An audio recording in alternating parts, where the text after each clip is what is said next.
Hello friends.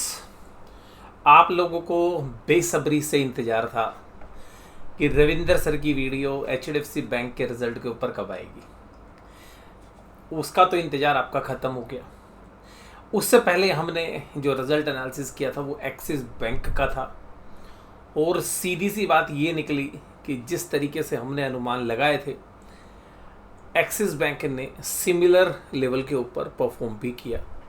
और axis bank के जो रिज़ल्ट मीडिया चैनल्स ठीक या अच्छे बता रहे थे बाज़ार खुलने से पहले, और बाज़ार खुलने के बाद जो मीडिया का भी रुख बदला और फिर ढिंढोरा पीटने लग गए कि भाई एक्सिस बैंक की वजह से बाज़ार टूट गए। और मुझे जो है ना बड़ा ये देख के मतलब दुख भी होता है कि मीडिया पर्सनल्स कैसे बोलते हैं कि अगर 500 पॉइंट अगर बाज़ार टूट जाए, मान लीजिएगा बैंक निफ्टी 500 पॉइंट टूट गया, तो ये बोल देते हैं जी मार्केट क्रैश हो गया, बियर मार्केट हो गई। देखिएगा ऐसा नहीं होता है। और 500 पॉइंट चढ़ना या उतरना ये बाज़ार की एक परंपरा है, बाज़ार का एक कस्टम है, बाज़ार उसके हिसाब से चलता है। तो ये जो बहुत सारे जो ओवर ऑप्टिमिज्म हो जाता है या ओवर पेसिमिज्म हो जाता है, उससे जो है आपको दूर रहना चाहिए। मैं सबसे पहली बात ये आपके साथ करूँगा। दूसरी बात ये कहूँगा कि अगर आपने एक्सिस बैंक का रिजल्ट एनालिसिस नहीं देखा है तो वो भी आप देख सकते हैं। और दूसरी बात ये कि बहुत सारे व्यूअर्स हमारे पास आते हैं और हमारी वीडियो देख के चले जाते हैं। अगर आपको वीडियो सच में अच्छा लगता है तो आप जो है इसको शेयर ज़रूर कीजिएगा। और आपको लगता है कि भाई ये एनालिसिस आपको मिलते भी रहने चाहिए।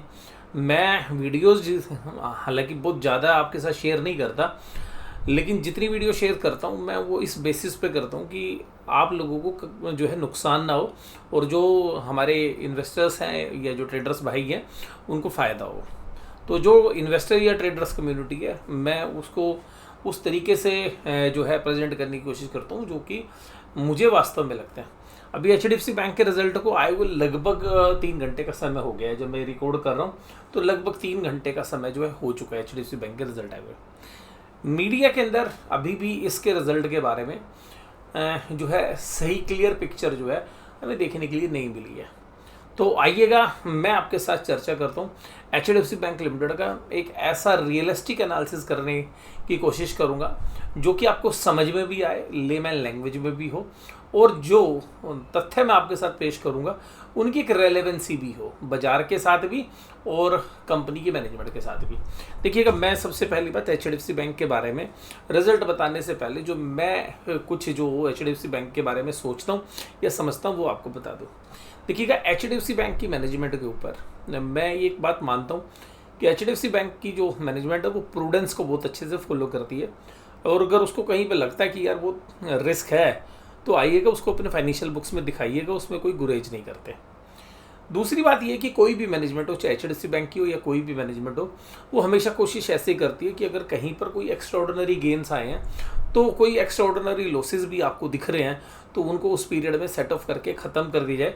यानी कि बैंक्स के फाइनेंशियल्स या तो बहुत अच्छे ना लगे देखने में या बहुत ख़राब ना लगे। तो ये जो है कोशिश अच्छी मैनेजमेंट्स की रहती है, तो वो भी यहाँ पे हमने देखा है। बैंक अपनी जो अकाउंटिंग पॉलिसीज़ हैं उन पॉलिसीज़ के हिसाब से जो है यहाँ पर इस बार अकाउंटिंग में कुछ चीज़ें हुई हैं जो मैं आपके साथ चर्चा करूँगा। इसके अलावा एचडीएफसी बैंक जो है निफ्टी के अंदर और बैंक निफ्टी के अंदर और फाइनेंशियल निफ्टी के अंदर और सेंसेक्स के अंदर, चारों जो मेजर इंडस्ट्रीज हैं जिनमें सबसे ज़्यादा ट्रेड होता है इंडेक्स लेवल के ऊपर भी, उन सब के अंदर शुमार है। और उन सब के ऊपर मैं ये कह सकता हूँ कि एक फ्लैगशिप कंपनी है। तो इसके जो रिज़ल्ट हैं वो ज़रूर से ज़रूर चारों इंडेक्स के ऊपर इम्पैक्ट डालेंगे, और वो किस तरीके से हो सकते हैं वो जो है मैं आपके साथ डिस्कस करूँगा। बहुत सारी चीज़ें जो मैंने भी आपके साथ डिस्कस की ये केवल और केवल ज्ञानवर्धक थी, और इसके बाद आगे मैं आपको कुछ डिस्क्लोजर के साथ इस वीडियो के एनालिसिस को प्रारंभ करूंगा। देखिएगा, हमारी बैंक निफ्टी के अंदर मंदी की पोजीशंस बनी हुई थी और मैंने आपको कहा भी था कि 1000 पॉइंट तक हम मंदी को लेके चलेंगे। अभी हमने थोड़ी सी पोजीशंस मंदी की और ऐड कर दी थी फ्राइडे के सेशन में, क्योंकि हमें ऐसा लगा कि जो एचडीएफसी बैंक के रिजल्ट हैं या ICICI बैंक के रिजल्ट हैं वो भी ड्यू हैं, और जिस तरीके से सिस्टम में पे हमने एक्सिस बैंक में देखा तो हमें लगा कि थोड़ी सी प्रॉब्लम हो सकता है कि इन बैंकों में भी आ जाए। और जहाँ पर टेक्निकल सेटअप की बात भी देख रहे थे तो टेक्निकल सेटअप के ऊपर भी जो है इंडेक्स के अंदर कमजोरी का जो है रुख दिखा रहा था। तो वो सारी चीज़ें मैंने आपके साथ डिस्कस करी। उसके अलावा हमारी पोजीशंस हमेशा बैंक निफ्टी में रहती है, मंदी तेजी दोनों होती है। हमने कॉल भी बेच रखी है, पुट भी बेच रखी है, बट नट शेल कहीं ना कहीं हम थोड़ा सा मंदी की साइड ज़्यादा पे हैं। तो यहाँ पर भी जहाँ पर निफ्टी बैंक बंद हुआ है यहाँ से तकरीबन हमने अपनी पोजीशन 750-800 पॉइंट, अभी भी हमारी मंदी अगर होती है वहाँ तक तो हम फेवरेबल है हमारे लिए 800 पॉइंट, उसके बाद हम न्यूट्रल हो जाएंगे। तो हमारी पोजीशंस 800 पॉइंट टूटने के बाद बाजार में न्यूट्रल हो जाएंगी और फिर हमारे को टाइम वैल्यू मनी ही जो है हमारे लिए प्ले करेगी। तो वहाँ पर भी हालांकि हमको नटशेल बाजार रुकने में ज़्यादा बेनिफिट होगा, किधर भी साइड मूव ना करे तो 800 पॉइंट टूटने के बाद। तो ये सारी चीज़ें मैंने आपके साथ डिस्कस कर ली। अब HDFC बैंक प्रूडेंस का क्या मतलब होता है सर, ये बता दिए। प्रूडेंस का मतलब होता है कि सचेत रहना, अलर्ट रहना। अगर भविष्य में कोई आपको नुकसान हो रहे हैं, उसको आपको दिख रहा है, तो उसको आप अकाउंटिंग के अंदर हो सकता है कि आपकी अकाउंटिंग पॉलिसीज़ में या RBI की गाइडलाइंस के हिसाब से आपको अगले क्वार्टर में दिखाना था, लेकिन बैंक कह रहा है नहीं, मैं इसी बार इसको समझ गया हूँ, ये मेरे लिए लॉस होने वाला है, मेरे को काफ़ी अच्छी संभावना है इस लॉस होने की, तो मैं उसको इसी बार अकाउंट फॉर कर लेता हूँ। HDFC बैंक के रिजल्ट एनालिसिस को समझने से पहले एक बात और आपको समझनी पड़ेगी कि HDFC बैंक ने इस बार एक IPO लॉन्च किया था अपनी सब्सिडरी का, HDFC की जो subsidiary HDB financial services. IPO को बहुत अच्छा रिस्पॉन्स मिला, इन्होंने अपने शेयर्स बेचे थे, उसमें दोनों चीज़ें थी, ऑफर फॉर सेल भी था और जो है नए शेयर्स भी थे। तो जो HDFC बैंक के पास HDB की अपनी जो इक्विटी थी वो इन्होंने डिस्पोज ऑफ की, हालांकि अभी भी वो सब्सिडरी है और वहाँ से तकरीबन 9,000 करोड़ के आसपास के प्रॉफिट्स जो है इनके पास आए हैं और वो जो प्रॉफिट्स हैं वो भी इस बार इंक्लूड है। तो सर इतनी सारी बात आपने बता दी तो अब समझने में तो बड़ा मज़ा आएगा। तो देखिएगा, सबसे पहली बात है पिछले 6 महीने के दौरान तकरीबन 19% का जो इजाफा है इसके शेयर प्राइस में देखने के लिए मिला। अगर हम पूरे एक साल की बात करें तो तकरीबन 22% के आसपास इस शेयर्स ने रिटर्न्स दी हैं और ये निफ्टी के जो बेताज बादशाह शेयर्स रहे हैं पिछले एक साल में उसमें शुमार है, क्योंकि जो एक बेहतरीन रिटर्न्स देने वाला हैवी वेट में अगर किसी को आप इंक्लूड करेंगे तो आप HDFC बैंक को नज़रअंदाज नहीं कर सकते। तो बहुत अच्छी रिटर्न्स पिछले एक साल में दी हैं, इसीलिए बहुत सारी जो लार्ज कैप म्यूचुअल फंड्स हैं वहाँ पर आपको अच्छी जो रिटर्न्स दिख रही हैं उसमें कहीं ना कहीं HDFC बैंक का भी बहुत बड़ा हाथ है। उसके बाद कुछ अच्छी खबरें HDFC बैंक के बारे में। तो सबसे पहली बात है 5 रुपये का स्पेशल डिविडेंड दिया है। ये स्पेशल डिविडेंड देने का रीज़न क्या था, क्योंकि अभी तो 22 रुपये का डिविडेंड दिया ही था, लेकिन ये 5 रुपये का डिविडेंड देने का रीज़न ये है कि कंपनी की मैनेजमेंट कहती है देखिएगा हमने अपनी एक सब्सिडरी बेची, वहाँ से हमें प्रॉफिट हुआ, तो हम मानते हैं कि शेयर होल्डर को भी 5 रुपये लेने का हक तो बनता है, तो शेयर होल्डर को 5 रुपये दिए। हालांकि अगर पूरा प्रॉफिट देते तो तकरीबन 8-9 रुपये के आसपास जो है दिया जा सकता, 8 रुपीज़ भी जो है दिया जा सकता था अगर सारा पैसा डिविडेंड में चला जाता। तो अगर हम उसके बाद बात करें तो कंपनी ने एक बोनस भी अनाउंस किया। तो बोनस में खाली एक अकाउंटिंग एंट्री होती है, आपके शेयर्स डबल हो जाएंगे जितने भी शेयर्स आपके पास हैं और प्राइस ज़्यादा हो जाएगा। तो इसकी जो रिकॉर्ड डेट यानी कि एक पे एक शेयर फ्री है, वो खाली एक अकाउंटिंग एंट्री है। प्रॉफिट को बदलकर कैपिटल में शिफ्ट कर देते हैं। जो लोग अकाउंटिंग जानते हैं वो इस बात को जानते हैं कि जो रिजर्व्स एंड सरप्लस हैं या जो प्रॉफिट्स हैं उनको डेबिट मारते हैं या सिक्योरिटी प्रीमियम अकाउंट को, और उसको डेबिट करके क्रेडिट मार देते हैं इक्विटी शेयर कैपिटल को। तो वहाँ पर एक बोनस की एक एडजस्टमेंट है। तो खाली प्रॉफिट को बदल कर कैपिटल में शिफ्ट कर रहे हैं, यानी कि जिसको हम कैपिटलाइजेशन ऑफ प्रॉफिट भी बोलते हैं। अब बात करते हैं HDFC बैंक के रिजल्ट के बारे में।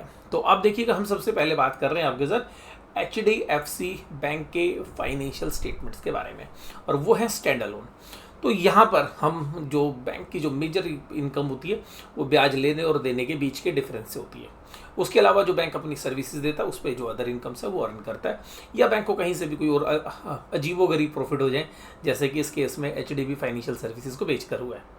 तो यहाँ पर देखिएगा सबसे खास बात कि ये जो पैसा आया इंटरेस्ट के रूप में वो बिल्कुल सेम था जो पिछले क्वार्टर में। तब मैं क्वार्टर ऑन क्वार्टर बेसिस पर बैंक को एनालिसिस करता हूँ, तो उसी बेसिस पर करता हुआ आपको नज़र आ रहा हूँ। इसी तरीके से अगर हम यहाँ पर देखिए इनकम ऑन इन्वेस्टमेंट, यहाँ पे तकरीबन 600 करोड़ का इजाफा हुआ। रीज़न बड़ा सिंपल है, क्योंकि ट्रेजरी इनकम बढ़कर आई है यहाँ पे, और इसके अलावा interest on balance with RBI वहाँ पे जो है तकरीबन 10% का इजाफा हुआ है इस बार में। तो कुल मिलाकर इंटरेस्ट की इनकम म्यूटेड रही है, जैसा था वैसा ही है लगभग।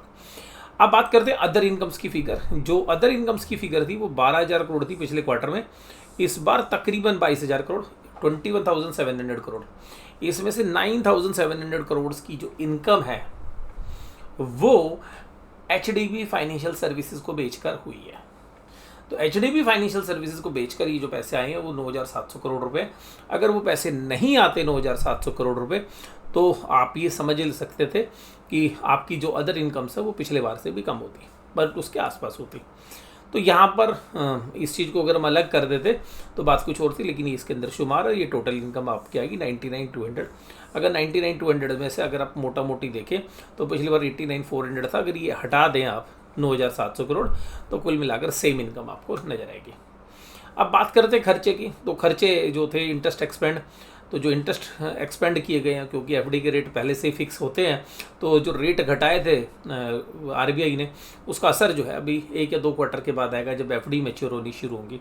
तो यहाँ पर बैंक को जो है इंटरेस्ट देने में जो इंटरेस्ट पे किया है उसको कोई सेविंग हुई नहीं है, तो मोर और लेस जो है सेम ही रहना था। यहाँ पे भी तकरीबन 700 करोड़ के खर्चे बढ़े हैं। वहीं पर अगर अदर एक्सपेंसेस की बात करें या ऑपरेटिंग एक्सपेंसेस की बात करें तो वहाँ पर जो अदर ऑपरेटिंग एक्सपेंसेस है वहाँ पर म्यूटेड परफॉर्मेंस रही है। तकरीबन 150 करोड़ का बचत की है इन्होंने, और तकरीबन 100 करोड़ के आसपास की बचत जो है सैलरी वगैरह के पार्ट में भी जो है 50 करोड़ के आसपास की सैलरी पार्ट में भी किया। तो नट चल 150 करोड़ के आसपास के जो सेविंग्स है वो खर्चों में हुई। तो टोटल खर्चे 6291 करोड़ से घटकर 6344 हो गए, बढ़ गए हैं, क्योंकि यहाँ पर जो इंटरेस्ट एक्सपेंडेड है उस पोर्शन में बढ़ोतरी हुई है जिसकी वजह से ये बढ़ते हुए नजर आए हैं। बट कोई बहुत बड़ी बढ़ोतरी नहीं है, 500 करोड़ रुपए की है। एचडीएफसी बैंक के लिए 500 करोड़ कुछ भी नहीं होते हैं। तो यहाँ तक बात बहुत ही बढ़िया लग रही है हमें। जैसा पीछे था वैसा ही चल रहा है। 9,700 करोड़ आपके पास अलग से हैं। यहाँ पर आपका प्रॉफिट आया 26,000 करोड़ से बढ़कर सीधा 35,000 करोड़ रुपए, और वही जो 9,700 करोड़ है वही आपके पास एक्स्ट्रा आ रहे हैं। यहाँ तक बहुत अच्छा लग रहा है हमें। और अब चलते हैं इसके ईपीएस पे। बीच में आपको रोकते हुए ईपीएस पे लेके जा रहा हूँ। ईपीएस भी पिछले क्वार्टर में थी 23 रुपये और इस बार है 23 रुपये 71 पैसे। अरे सर 9,700 करोड़ रुपए एक्स्ट्रा आए थे तब भी ईपीएस बहुत कम बढ़ी। आइएगा मैं इसी पॉइंट पर आता हूँ। देखिएगा, मैंने भी वीडियो के पहले हिस्से में आपसे बोला कि जब आपके पास कुछ इनकम्स आती है तो अगर आपको कहीं लॉस नज़र आ रहे हैं तो भैया ले आओ। अब यहाँ पर जो सबसे खराब खबर है एचडीएफसी बैंक के लिए, मैं वो आपके साथ उजागर कर रहा हूँ। देखिए, एचडीएफसी बैंक के इतिहास में ऐसी खबरें आपको बहुत ही कम देखने के लिए मिलेगी जैसी इस क्वार्टर में आपको देखने के लिए मिल रही है। वो ये है कि एचडीएफसी बैंक ने इस बार ये जो ईपीएस मामूली सी बढ़ी है वो क्यों बढ़ी है उसकी तरफ बढ़ते हैं। देखिए, उसके बाद जब ये प्रॉफिट है तो प्रॉफिट में 9,700 करोड़ का इम्पैक्ट है, प्रॉफिट बढ़ के आ रहे हैं। इसके बाद बैंक घटाते हैं अपने प्रोविजंस, बैड लोन्स, पैसा लेने देने का बीच का जो डिफरेंस है वो आपकी होगी नेट इंटरेस्ट इनकम। उसके बाद अदर इनकम्स आपके प्रॉफिट को बढ़ा देती है, वो सब ठीक है। अब यहाँ पर दिक्कत क्या आ रही है, ध्यान से समझिएगा। ये जो प्रोविजंस थे वो 3,193 करोड़ रुपए के थे, 3,193 करोड़ के, और पिछले साल तो 2,600 करोड़ के थे, जो इस बार हो गए बढ़कर 14,441 करोड़। जब मैंने पहली बार इस रिजल्ट को देखा तो मैं यकीन ही नहीं कर पाया। मेरे को लगा यार चश्मा ना थोड़ा ऊपर नीचे हो रहा है, मैंने गलत फिगर तो नहीं देख लिया, क्योंकि एचडीएफसी बैंक ऐसा कुछ कर सकता है उसकी संभावना कम रहती है। था हमें कि एसेट्स क्वालिटी पूरे सिस्टम में ख़राब हो रही है, और ये मैंने आपको बहुत पहले ही बोल दिया था कि भाई साहब जीडीपी स्लो हो रही है, आईआईपी की डेटा नीचे की तरफ है, ऑटो के नंबर्स आपको ये चीज़ें बता रहे हैं। लेकिन अभी जो चीज़ें थी कि मुझे भी था कि चलो थोड़ा बढ़ के आएगा, अब ये बढ़कर आएगा कि भाई 3,000 करोड़ का बैड लोन्स का प्रोविजन बढ़कर 14,400 करोड़ रुपए हो जाए, यानी कि तकरीबन 4 गुना। यार 4 गुना भाई साहब दिल बैठ जाएगा किसी का भी, अगर किसी का बैड लोन जो पिछले क्वार्टर से 4 गुना हो जाएगा तो। अब ये कहेंगे सर बैड लोन तो है नहीं, ये आप इसको पूरे को एक्सप्लेन करिए, आइएगा मैं इसको पूरे को एक्सप्लेन करता हूँ। तो ये जो 14,441 करोड़ है, इसमें से 9,000 करोड़ रुपए, यहाँ पे देखिएगा स्क्रीन पे 9,000 करोड़ रुपए की जो फिगर है, इसको ध्यान से समझिएगा। 9,000 करोड़ की फिगर जो है, ये बैंक ने एक फ्लोटिंग प्रोविजंस बनाया है। फ्लोटिंग प्रोविजंस, पहली बात समझते हैं प्रोविजंस क्या होता है। प्रोविजंस का मतलब होता है कि भाई आपको कोई लायबिलिटी खड़ी हो गई, आपको कोई लॉस खड़ा हो गया, आपके दिमाग में आ गया भाई ये लॉस है। अभी वो लॉस एग्जैक्टली नहीं हुआ है, लेकिन क्लाइंट ने पैसे देने बंद कर दिए हैं, पैसे दे नहीं रहा, हम पैसे मांगने जा रहे हैं, वो लटकाए जा रहा है। टाइम पीरियड जो रेगुलेशन में चल रहा है, आरबीआई के रेगुलेशन में, वो उस टाइम के हिसाब से तो एनपीए नहीं हुई, लेकिन बैंक को लग रहा है भाई ये तो पैसे डूबेंगे। तो बैंक को लग रहा है कि डूबेंगे। बैंक को लगता है 75% प्रोबेबिलिटी है, 60% है। बैंक को ये प्रोबेबिलिटी है कि 50% से ज़्यादा, 50% से लेके जाके 99% तक उसको लग रहा है भाई साहब पैसा डूबेगा। ये अच्छी मैनेजमेंट की क्वालिटी होती है। ऐसी मैनेजमेंट ने कहा भाई मैं 9,000 करोड़ रुपए लग रहा हूँ। 9,000 करोड़ बैंक ने कहा भाई मैं इस 14,441 करोड़ में 9,000 मेरे उस चीज़ के हैं, ये मेरे पैसे डूबने हैं। नहीं भी डूबे, हो सकता है इसमें से 3,000 करोड़ बच जाए, 2,000 करोड़ बच जाए, फ्लोटिंग प्रोविजन है, हो सकता है सारी बच जाए। बट अब देखिए बैंक की मैनेजमेंट इतना तो समझती है कि बचने वाले तो नहीं होते हैं। हाँ, बट ये हो सकता है कि 7,000 करोड़ लग जाए, 6,000 करोड़ लग जाए, 5,000 करोड़ लग जाए, 8,000 करोड़ लग जाए, पूरे 9 लग जाए, हो सकता है 11 भी लग जाए मैनेजमेंट की कैलकुलेशन के लिए। तो उसके अलावा जो बाकी डिफरेंस बचता है 5,441, वो आपका एनपी है, वो प्रोविजन है। तो अगर उसको भी देखें तो 3,993 से आपके बढ़कर हो गए 5,441 करोड़, वो भी भाई साहब 40% के आसपास बनता है। तो दिल तो उसको देख के बैठ जाएगा। तो शेयर बाजार में एक चीज़ पक्की है, सारी मीडिया रिपोर्ट में आप देखेंगे भाई साहब प्रॉफिट 12% बढ़े हैं साल दर साल, यही खबर है। लेकिन असली खबर है ये है जो मैं आपको बता रहा हूँ, बैंक की असेट्स क्वालिटी में डेंट पड़ गया। ठीक है, आप ईपीएस को देखते रहोगे, कुछ भी कैलकुलेशन नहीं होगी, क्योंकि जितना यहाँ पर प्रोविजन है उतना 9,700 करोड़ का प्रॉफिट बैठा हुआ उनके पास। तो 9,700 करोड़ के प्रॉफिट के सामने 9,000 करोड़ रुपए का लायबिलिटी है, तब भी 700 करोड़ रुपए एक्स्ट्रा प्रॉफिट है। तो ईपीएस किस वजह से बढ़ रही है? इस 700 करोड़ की वजह से। बाकी तो परफॉर्मेंस एज इट इज थी। अब 9,000 करोड़ रुपए जो डूबेंगे ना, तो इसका मतलब एचडीबी फाइनेंशियल से जो कमाया वो तो गया जेब से, बैंक की मैनेजमेंट, क्योंकि इतना ही प्रोविजन आपका बढ़ा है। कहने का मतलब ये है, बैंक की असेट्स पर जो डेंट पड़ा है ना, वो बाजार को बिल्कुल पसंद नहीं आएगा, जो मैं समझ पा रहा हूँ। अब शेयर 20% चला हुआ है पिछले 1 साल में, अब उसका असर 2% बाजार में गिरेगा, एचडीएफसी 1% गिरेगा, 4% गिरेगा, 7% गिरेगा, प्रिडिक्ट करना मुश्किल है। खबर नेगेटिव है।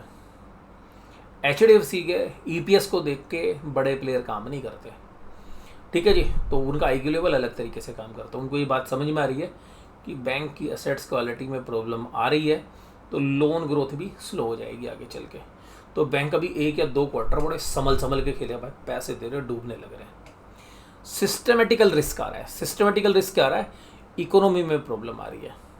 और जो मैं आपको कह रहा हूँ कि लोगों की अर्निंग नहीं बढ़ रही, लोग कर्जा लेके खर्चे तो कर लेते हैं, लेकिन बैंक को पेमेंट के टाइम पर डिफ़ॉल्ट हो रहा है। जो लोग अच्छे कस्टमर्स हैं, जिनको लोन चाहिए नहीं, मान लीजिएगा मेरे को ही बैंक अप्रोच करता है, मैं कहता हूँ भैया मेरे को रेट ऑफ इंटरेस्ट कम कर दे, मेरे को दे दे 7% पे मैं ले लूँगा।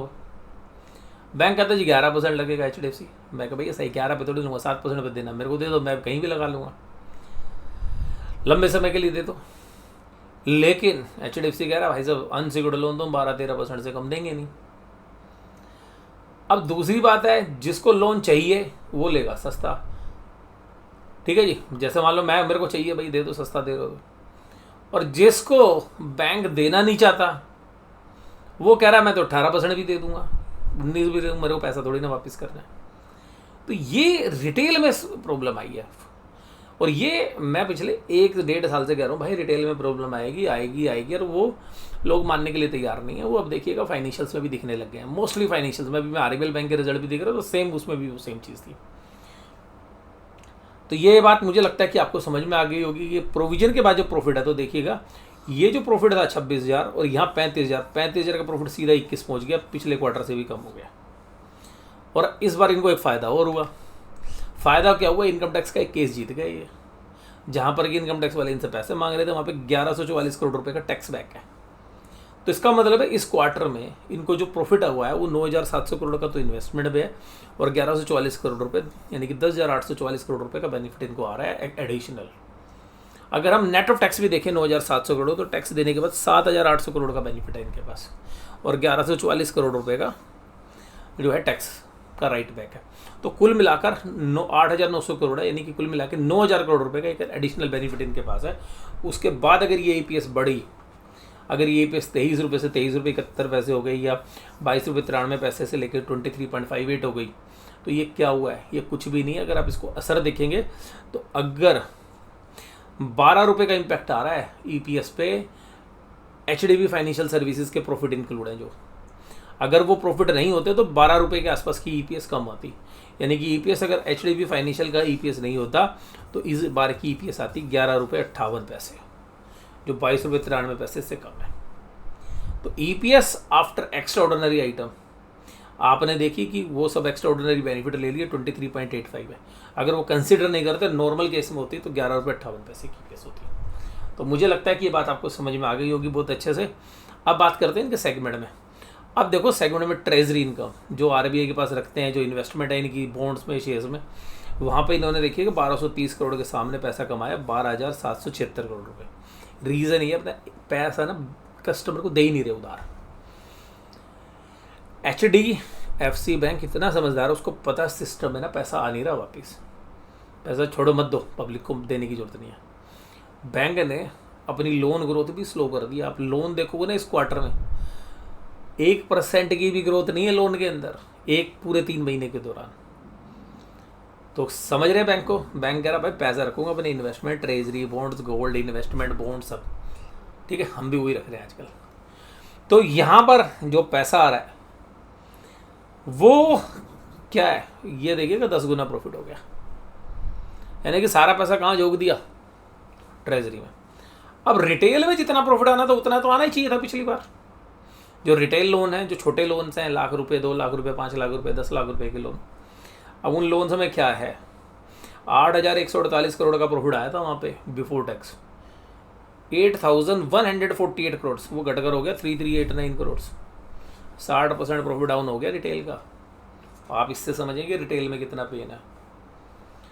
और ये देखिएगा होलसेल बैंकिंग में 10,400 करोड़ का प्रॉफिट था, जो 3,700 करोड़ के आसपास है। 66% के अप्रोक्सीमेटली जो है प्रॉफिट डाउन हो गया। ये मेजर डेंट है। मेजर डेंट कहाँ से आया, बैड लोन्स की वजह से। इसका मतलब है बैंकों के लिए अभी चैलेंजिंग टाइम है ग्रोथ के लिए। HDFC बैंक जैसे जो ऑर्गेनाइजेशंस हैं वो जल्दी से पैसा बांटेंगे नहीं जब तक सिस्टम में से पेन निकलेगा नहीं। तो जो रिकवरी की प्रॉब्लम्स हैं वो HDFC बैंक भाप चुका है, और इसीलिए उसने उसमें ग्रोथ भी नहीं की है।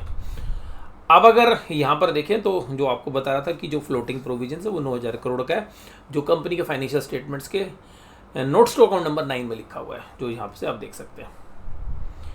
उसके बाद अगर हम देखें तो कंपनी का जो टैक्स का राइट बैक है वो 11,446 करोड़ का है, जो आप पॉइंट नंबर 13 में देख सकते हैं। इसके अलावा HDB फाइनेंशियल सर्विसेज से इनको जो प्रॉफिट हुआ है वो 9,128 करोड़ रुपए का हुआ है, 9,128 करोड़ रुपीज़ का हुआ है।